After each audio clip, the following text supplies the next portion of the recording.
What I think is wrong is that we still think the quality of a leader is that when they leave, the company falls apart because we need them. No, the quality of a leader is that they can leave and nobody notices. And Yeah. that is amazing. That's an amazing leader. I hire that person anytime.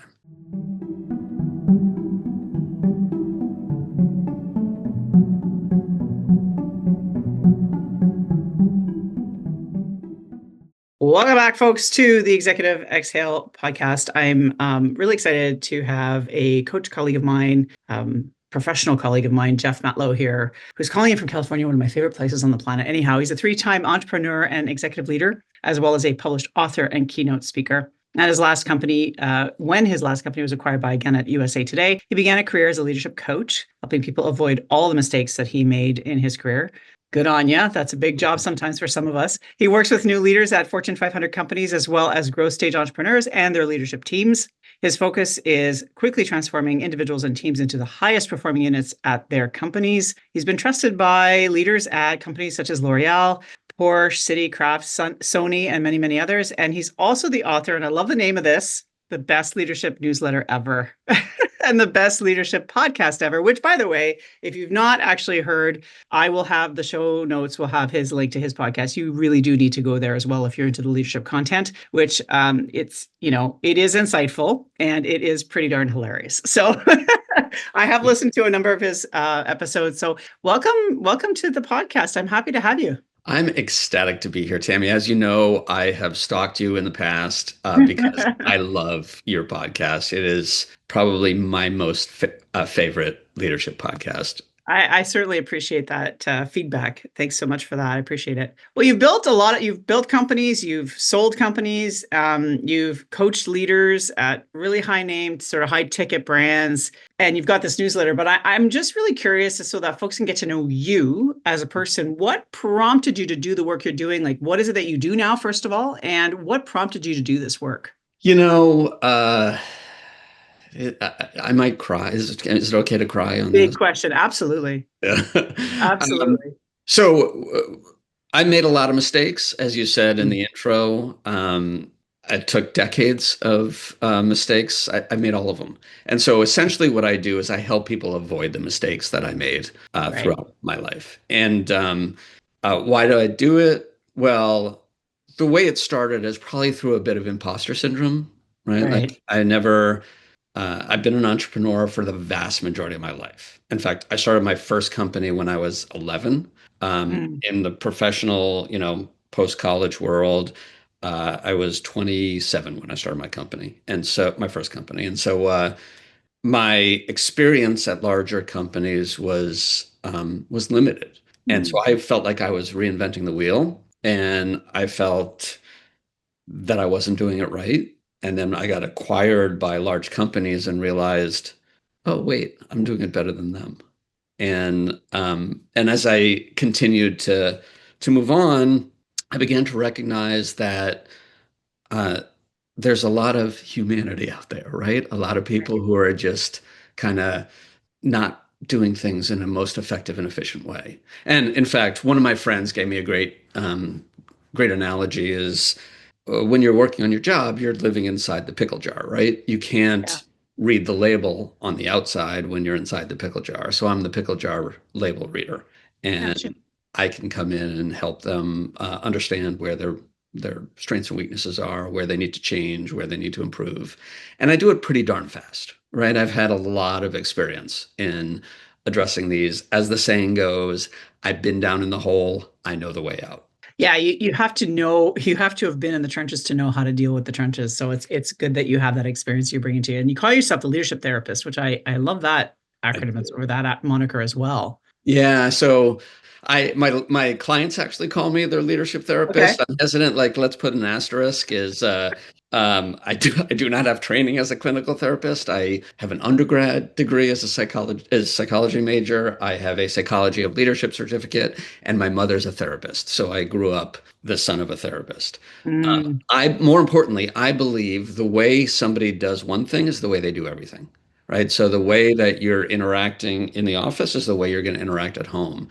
So in order to address whatever obstacles you have, we have to understand your behavior.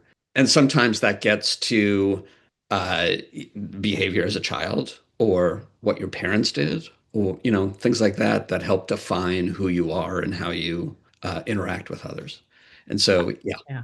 I was going to say, I really love that because a lot of times I know that therapists who become coaches often are struggle with this line, but we're not therapists. We're not looking behind to fix or to address or to relive or to do cognitive behavioral therapy. We're as coaches, we need that context, that foundation of why they're showing up the way they do in the office or why they're reactive to certain things and why their triggers are what they are. And understanding the roots of that is really important if we're going to come up with an action plan on moving them forward through that, right? So I love that perspective. Yeah. Yeah. And the beauty of not being a therapist and being a coach is that we can say, no, here's where you're going wrong, right? You have a fear of conflict. We're going to address your fear of conflict. Yeah. And so, yes, I agree. I think I enjoy it. I love it. And I think it's enlightening for people. It's actually enlightening very quickly within Yeah. a phone call. They get insights. Now you use humor a lot on your podcast.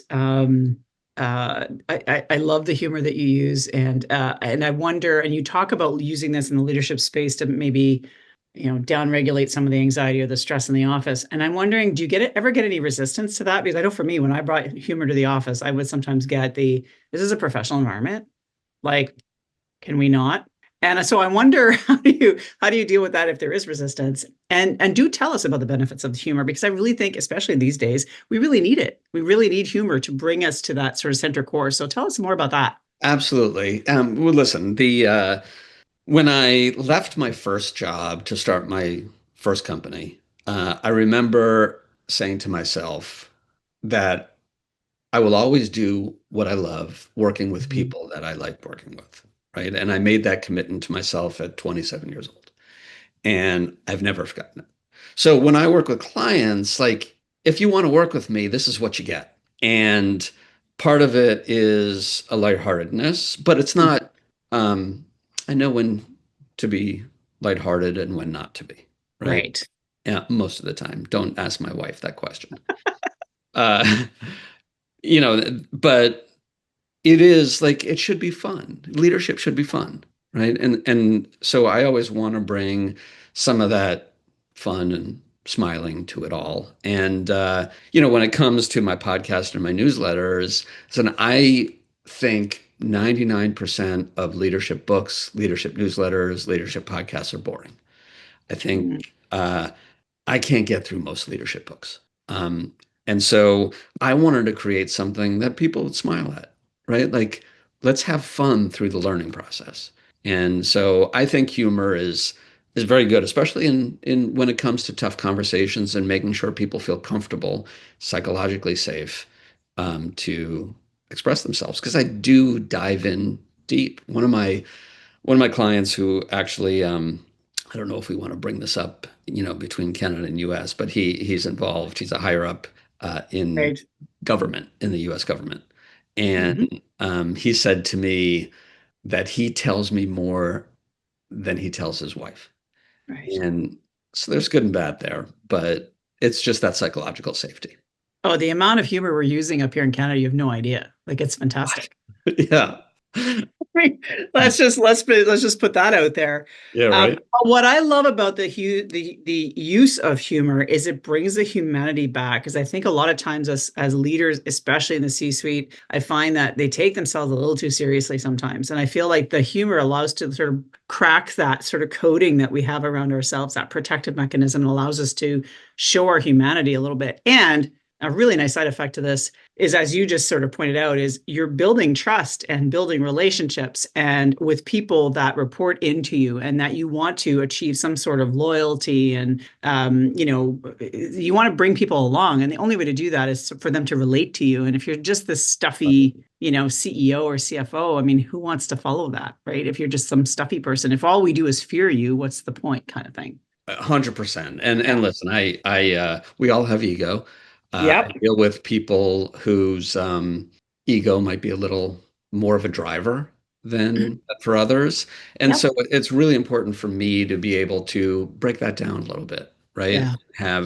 And humor can play into that of, listen, you're not all that. We all have faults. And And so, sliced bread. Yeah. yeah, exactly. You're not all that in a bag of chips, as they say. Yes, yes. In fact, you're mostly just the bag of chips. Yeah, and that's the bag of chip in your blind spot that you refuse to look at. I love that. Yeah, because you kind of speak like you have this mix of sarcasm and soul and how you present yourself on your podcast. And I really like that dynamic because I don't know. For me, it inspires trust. I don't know if you've found that in your listeners and the feedback you've received. Yeah, Absolutely, absolutely. And listen, trust is really important to me in general. It always has been. Trust, transparency, yeah, integrity. I want people to have trust in what I say. I will say flat out, I'm not right all the time. My right. purpose isn't to be right all the time. The purpose in what I do is to enable you or prompt you to think about yourself and Yeah, think, oh, that's one thought. Doesn't work for me, but it gets me thinking about how I actually do it. right. And that's what I tell my clients all the time. Listen, I'm opinionated. I'm going to give you a lot of opinions. Many of them are wrong. That's fine. I'm good with that. But let's just figure out what works for you. Yeah, and I love the many of them are wrong is one of the things I love doing with the clients is often identifying things that I know will be wrong and on purpose because then they react and they go, well, no. And I go, well, hold on. I mentioned that on purpose because now you're reacting to it. You know in your soul that's wrong. So what feels right? And then we kind of move on to what feels right. So I love that. You mentioned earlier that how we do anything is how you do everything. How you do one thing is how you do everything. So I'm wondering then, are there certain behaviors or certain habits that leaders have that you have found in the time that you've been coaching and consulting with them that can either be a real success measure or could even just be real trouble for them? Have you found there's been some patterns that you've noticed? Yeah, well, I think the number one pattern that can be a barometer of success is how much they're interested in self-awareness. Right. If they're not interested in self-awareness at all, first of all, I won't work with them. But secondly, that's a limitation in growth for them and their team. Uh, then that gets to decision making. What type of decision making process do you have? It's super easy to make decisions when it's black and white, right? But it's the gray area. How do you deal with decisions in the gray area? Yeah. And the way they do that defines how successful a company can be and how successful they can be as a leader. And then, what I always say about culture, the culture of a company is defined by the worst behavior a leader is willing to tolerate. And so, do they recognize what the worst behavior is that they're tolerating and that is how everybody else is seeing their leadership and the company? Usually you may have seen this too. Like the person you talk about the most is usually the person you should fire. And Yeah. so I get on a call and they're talking about whomever for 30 minutes. I'm like, why are they still there? What is it about you that is allowing you to keep that behavior around? So those are the things I see that I think are most indicative of good leadership. And I love the fact that you brought in the notion of self-awareness. In fact, I was listening to another podcast by another coach who coaches to success. It's kind of the way Yeah. it is. But one of the things that she mentioned was that the number one thing she's seeing in her client base is the notion of self-awareness, couched also as emotional intelligence, where people are not being hired based on skills necessarily, although that's important. They're being hired on how self-aware they are. And that is really it's a growing field in the leadership space right now. That is great to hear. I think that is Yeah. so important for humanity, right? Like, my mother, the therapist, always said to me, especially when I first got married, um, you can either be right or you can be married. You can't be both. So I take that and bastardize it for my clients and say, you can either always be right or you can be a leader. You can't be both. And Yeah. so, it's that like even if you know what's right, you have to pretend you don't. You have to empower others and let them do it. And that self-awareness and understanding and humility is so important. Yeah, so I've shared this on stories before from on other episodes, but one of my stories is that I was a senior leader for quite a few years. I led the national stockpile for Canada for a couple of years, big budget, lots of responsibility, lots of capital funding, capital investment projects, and so on. But the problem is that my assertiveness skills were too dialed up. And so it kind of came off as aggressive in Mm. personality. And I used to hear things like, you have a lot of potential, Tammy, but you got to dial yourself down a little bit. And at first, I thought it was just me being a mismatch. And yes, to some extent, that was true. But the reality was that I wasn't as self-aware. And this is like 10 years ago, but I wasn't self-aware enough to recognize that the common denominator in the performance assessments, like I never had bad performance assessments, but that was the one thing. It was like, you can't be considered executive material until you've figured yourself out, essentially, right? And I Right. would always get totally insulted by that because I was still very much in my ego space. And it Right. was only when I started doing my own personal healing journey, dealing with my own big T, little t traumas as a kid, as a teenager, abusive relationship in my 20s, once I started to unpack all of that and the self-worthiness and the lack of worthiness, and all the things that makes us aggressive and protective of ourselves, it was coming out in the workplace. So again, to repeat how you do things in one way is how you do it in every way. That was a perfect example of that. So everything that was affecting me in my personal life now was actually career limiting me. And Uh-huh. so it was only when I became self-aware through my master's degree in leadership, through coaching, through therapy, through the various modes, Yep. somatic treatments, all that. It's only then that I became executive material. And I'll Yeah. never forget it because it was, I guess it would be about 2 years before COVID when this really started to manifest. And it was in COVID that I was officially made an exec. But what was really interesting is all of a sudden, the senior leadership was like, hey, Tammy, there's this thing you might want to think applying to that. We think you'd be a good fit. And I was like, whoa, what just shifted? I Yeah. had shifted. Interesting. I had, Yeah. shifted. Yeah. I actually love your opinions on this or your perspective on this because I know you do more somatic stuff than Yeah. I do. But one of the things I talk with clients about is how they process their anger. Right? 100%. For me, listen, if I didn't go running or exercise in some way, it's a bad world for everybody around me. And I recognize that not only is it my own therapy, but it's also my church, it's my strategy session, it's everything there. I am most productive when I am exercising. And so as I talk to clients, I'm like, all right, what are you doing with your anger? How are you dealing with it personally Mhm. and professionally? And then working through making sure they have an outlet. I imagine that's a big part of what you're doing as well, Yeah. Chris. Mhm. Yeah. Yeah. Part of my program, the embodied presence piece is that it's really connecting with what works for you to not only regulate your emotions, but something that fills you a little bit, whether it be like you do in running and you do run marathons. Like you're not just like a 5K, like I just go for a jaunt, like you're a runner, Yes. right? Yeah. Yeah. Yeah. So that's commitment, but it's also your time for you. And for me, it's grounding, earthing, being in nature, going for a walk. Now it's going to the gym, Yeah. but at one time that wasn't the case for me. But yeah, it's finding that thing that helps you to regulate and to find your center so that when you do get triggered, you have a different perspective and a different way of dealing with it. Yeah. That's And really but important. interesting. Do you see what I see is that leaders know they need that, but they don't prioritize it. Well, let's be frank. Leaders are often promoted for their bad behaviors. Good point. Absolutely.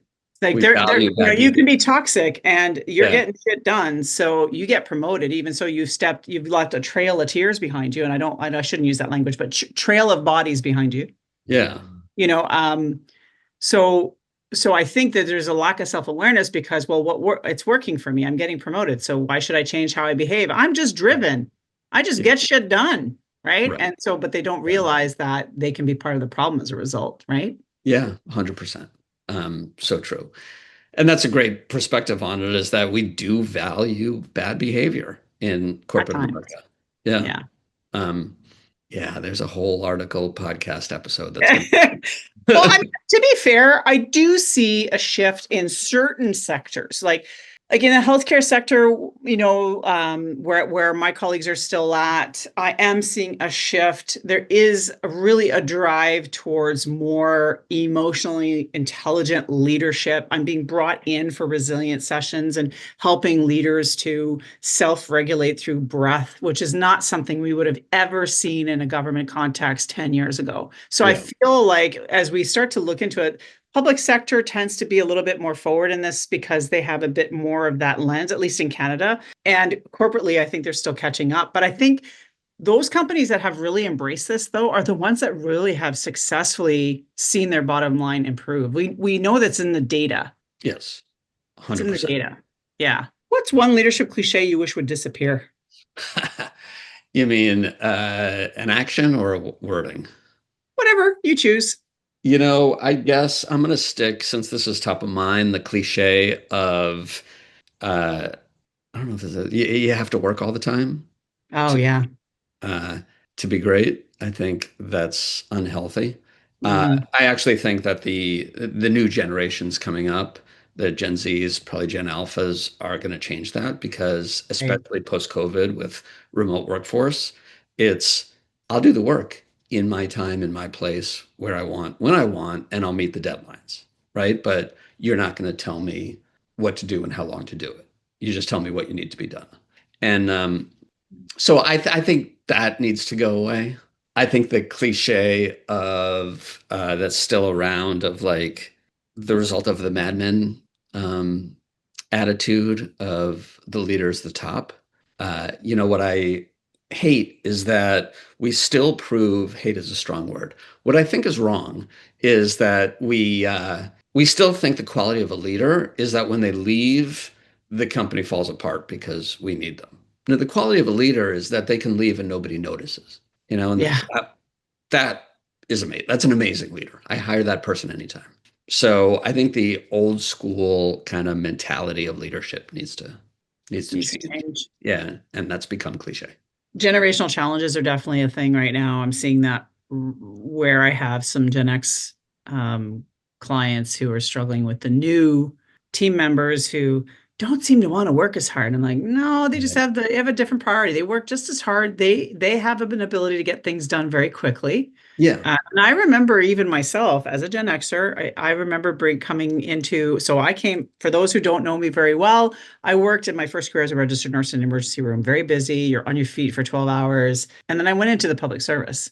And I'll never forget it because I remember sitting at my desk and thinking, okay, so I get paid to read, I get paid to think. yeah, I can get this done really quickly. And I remember there were days where I actually felt a little guilty because I'd get my work done in like 3, 4 hours. I'm like, okay, so now what? What do I do now? Because I was used to working so hard in the emergency room, go, go, go, go, go, that I had this ability to rapidly think and get stuff done when I was younger. And then I would be done. So a lot of these folks, these kids are coming in, I say little kids, they're like 25-year-olds now coming in. They have young brains that are used to fast twitch movements online, etc. They have an ability to do things in a very fast manner that they can create stuff so quickly. And I just think like just let them. And if they've got their stuff done and they're a salaried employee, let them go for the afternoon and go surfing right. if that's what they want to do. Right? Are they Yeah, getting stuff done or not? I Really? agree. I Day. agree. So my Yeah. theory is that there's two types of workers, and I call them structured and unstructured workers. And I feel Yeah. like the structured workers need the block, right? Yes. I'm going to work from 9 to 12 and 1 to 5, whatever it is. Right. And that's what I'm going to do. And I have to get my work done. And then I'm going to relax on the other times. And the unstructured workers are, I need to get this done and I'm going to do a block an hour here. And then I'm going to take the kid on a run or on an errand or whatever, or I'm going to go for a run or whatever it is. And they all work the same amount of time, but the hours are shifted. And the challenge for leadership is how do you create a system that works just as well for structured and unstructured workers? And I think that the younger generation they've grown up with the phones, right? Everything's moving so quickly. And you're switching from one thing to another, very ADHD. So they are unstructured workers. That's how they're productive. Yeah, And they can context switch very quickly. right, completely. Yeah. And yeah, I mean, how many like teen 20-year-olds do I see watching TV on their computer and their phone at the same time? Yeah, And it exactly. works for them, It right? works. So Yeah, and I love this because, and here's why I love that point so much is that the flexibility, and that's going to be the challenge for leadership going forward. I agree with you because if I look at, and I had this, the episode from last week, which will probably be listed this week, but the one I recorded last week was on perimenopause and how it affects us ladies when we hit our age. Well, here's the thing. The guest I had quit her job because the executive 8 to 8 thing wasn't working for her in her perimenopause journey. yeah, She needed more flexibility. she couldn't work in the evenings. She was exhausted and her body was just like, no, you're not, your hormones are done at the end of the day, like you're done. And so I would love it if this would be a part of the notion of let's have some flexibility in how we work, because it actually, there are times when am more effective. And then there are times when hormones kick in and you're like, you know what? Or lack of thereof kick in. And you're like, you know what? I need a nap. You know what I mean? And Right. so you go nap, you get recharged, and then you can come back to it for 2 or 3 hours and really hammer things out. So I love this concept of being able to look at how much more flexible can we be rather than having to stick to this 9 to 5 in the office. Oh my God, the conversation here in Ottawa of everybody going back to government offices and it was really funny is people are going back to the government offices only to light up their teams accounts Right. to have meetings with Right. people all over the country. It's Yeah. silly. Yeah. So this idea or thought came to me during COVID when everybody was remote, right? And then Right. the studies came out showing that there was an increase in productivity with Mm, remote workers. And so I mhm. started thinking, wow. Like I've always as an entrepreneur, I've been able to work in a silo a little bit, right? And Right. be productive there. Um, but I thought, okay, all these unstructured workers finally are given the ability to work in a way that works for them. Yeah. And I realized for myself of like, I've been forced into this 9 to 5, but I work the best outside of the 9 to 5. And so I'm more productive this way. Yeah. And I think it just unlocked something in for all the unstructured workers out there. It's part of the reason why I love doing what I do now, because that Right. I don't see clients on Mondays and Fridays and I start my day at 10, Yeah. because I'm Yeah. not a morning person. I'm an afternoon evening doer. I'm often at my desk here editing videos at 10 o'clock at night because that's how I work. That's how my circadian Yeah. rhythm works. Right. So Yep. that's just the way it is. You have written, I just want a couple more questions before we start to round this up, but you've written about how imposter syndrome actually makes you a better leader. So can you walk us through that a little bit in terms of concept? Absolutely. I think listen, you can't have imposter syndrome and not be successful. Right. Like you can't be an imposter unless you're posturing. Um, so my imposter syndrome has led to intense curiosity, which, Mm, as I always say, you really get old when you stop being curious, right? I am curious about everything. I want to learn and grasp everything. Now, that started because I had a lack of confidence in my abilities. And right. so, in order to overcome this lack of confidence, I tried to learn everything. Every department that I oversaw, I wanted to know how to do that job.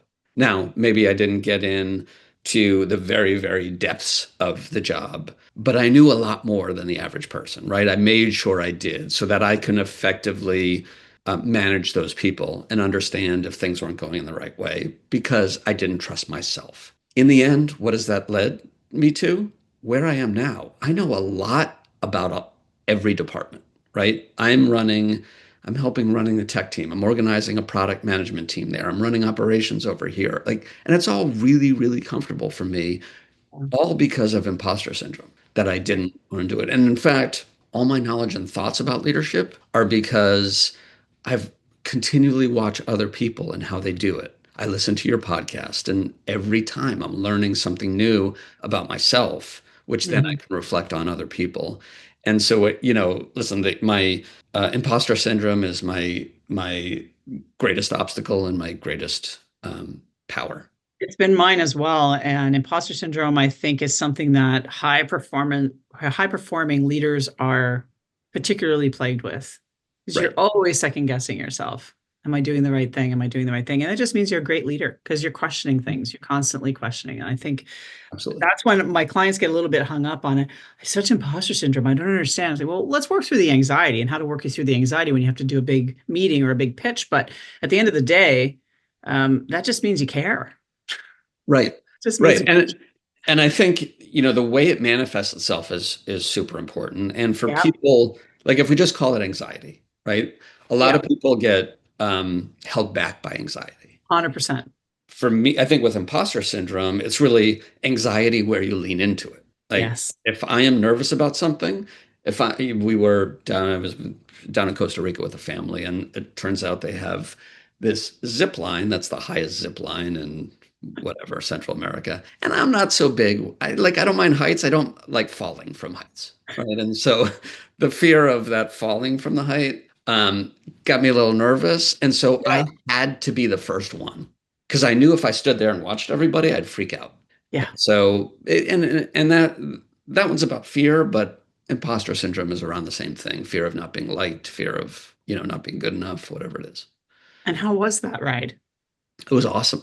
Like it was so much fun. So you go to the top of a mountain, and then essentially there were 8 or 9 zip lines you take down the mountain, and it's pretty cool. Yeah, I'm like you. I'm not a fan of heights. Well, I'm not a fan of falling from heights for sure, but I'm afraid of heights. I mean, we stayed at a hotel in Toronto last year when Formula One was having a show, and we were up, I think, on the 27th or 28th floor. My husband's right at the window, looking out with his coffee, like, wow. And I'm just like, wow, okay, I'm just going to be right back here. Like, it's just, Right. I don't know what it is. So I'll need to do something to conquer that fear at some point. I Yeah. don't know. I just, yeah. Anyway. Wait, hold on for a second. Are you a Formula One fan? Uh-huh. Yeah, Oh, we are in this yeah. house. Yeah. Yeah. We're gonna have a Formula One leadership podcast. I'll have my husband join us on that one because he's the big fan. Like you should see all of the little, Formula One cars and Yeah. posters and shirts and hats from, the olden days. Uh, yeah, Yeah. my So wife, well, my wife is the bigger fan. I'm a huge fan of it. My wife is a mega fan of Formula One. yeah, So the four of I have a us. friend, coaching colleague of mine who just nabbed Singapore tickets. He's Oh, flying to wow. go to Singapore, and we have Montreal here in a few weeks, so we might go to Open Paddock. But yeah, it's big in this house. Hubby has been a fan forever. I remember going to Montreal races before kids, obviously, because God, it's so expensive to go to one of those. But yeah, I loved it. Absolutely loved it. Yeah. So much fun, so much fun. So, as we kind of wrap up a little, I just want to ask you if there's a listener kind of doubting themselves in their leadership or maybe second guessing their leadership, what would you say to them? You're screwed. No. You're so messed up. Yeah. Pack it in. That's all there is to it. Thank you, Yeah, ladies and maybe gentlemen. get We're another signing off. job. I would say that it's natural and that's good. Like it's Yeah. really good to be nervous because that means you care about it. And if you weren't scared or nervous about it, I'd be more concerned about that. So I always go back to curiosity. The best way to overcome fear is to be curious and listen to other people, ask questions. As a leader, another thing I always say is people mistake leadership for thinking that they have to have all the answers, and you don't. You actually just need to know the questions, right? And fortunately, there are only 4 of them: what, how, when, and why. And so being a leader means empowering others and not needing to know everything, but just asking people, why are you doing that? What do you think we should do? Why, when, and how do you think we should get it done? And that will change everything in how you feel and how people interact with you. Love that. Thank you so much for that piece of advice because that's very, very true. And I 100% can back that up. So where can people find you? Of course, the links will be in the show notes, but where can they find you? What's the best place to find you? Go to thebestleadershipnewsletter.com. And you can find my newsletter, my podcast, and community there. You can also find me on LinkedIn. Name's Jeff Matlow, and I play around there a little bit as well. Yeah, go connect with Jeff. Connect with his content. It's good content. Trust me. So go out there, listen to it, watch it, connect with his website. It was so good to have you on the show, dude. I love talking to you, so thank you for Anytime we'll have you back and we'll talk about something a little more fun, like adventures we've taken or something awesome. lighthearted. Awesome.